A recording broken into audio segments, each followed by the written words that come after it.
Alright, this is how to fix your cruise control on a 2006 Toyota Corolla and some of the years around it.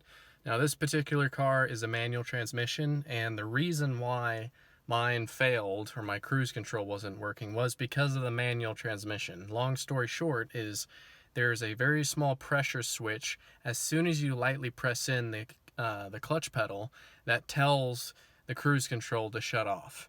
So if that pressure switch over time, as your pedal goes up and hits it again and again and again, it wears it out a little bit and it won't depress it enough to basically close that loop to where the ECU is like, okay, you know, the clutch is out, I can engage the cruise control.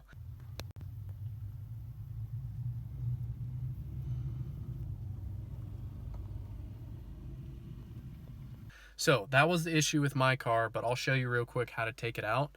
And also another thing to do is check your brakes. Make sure your brake light works. That's another thing that also trips it. So another thing to check is your brake light. Make sure it's coming on whenever you press the brakes. You can see it right there. If it's constantly on, it won't work. My particular instance was the cruise control light would come on. So the light would come on the dash, but I couldn't set it. All right. 2006 Toyota Corolla, the set button on the cruise control is not working. So first disconnect your battery. There's Torx bit screws. I believe it's a T30. You go up in here and screw it. Unscrew both sides. They're a little bit stiff, so I kind of had to might have to use an impact. Anyway, once you unscrew them, they still stick up and catch in this, and you can't pull this out, but it's very easy fixed. If you just pull this out on one side, it'll lift up and out, and then you can lift this out this way, and then just let it off to the top here. There's one grounding wire that connects right here. Unplug it right here, and then there's these little clips to get inside here, and we're going to look at what failed and hopefully fix it without buying another one. Alright, we got this apart. So if your cruise control just isn't turning on, I don't see a bunch of people online having this issue.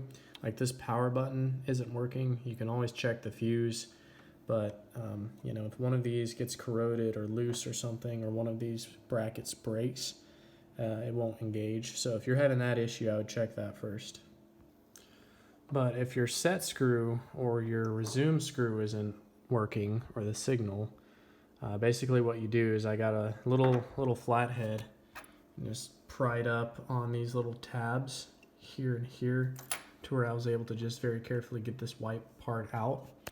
You can always check these connections. There's some resistors in here, and then on the back you can see some grease and some places where these terminals go, and then on here is this little tripod thing, and it seems like one of the connections on here was not very clean or not very smooth, and this is like a little spring, and over time, if you use a lot one way, looks like it can bend. So I'm going to kind of bend these back into shape, clean these terminals, make sure everything inside of here is good and smooth, maybe put some more grease in there to smooth it up. I might also clean these surfaces in here, make sure they have good contact, and then I'm going to put everything together and hopefully that'll fix it. So anyway, hope that helps. Learning experience. That really makes sense. At 200,000 miles on a manual transmission like this car has, that tiny little plastic switch just gets worn out enough to where it won't engage. And it took me 5 minutes to fix. I just, like, the metal pedal that presses it, I just bent it slightly further back. So I'll probably last another few years. It'll be fine.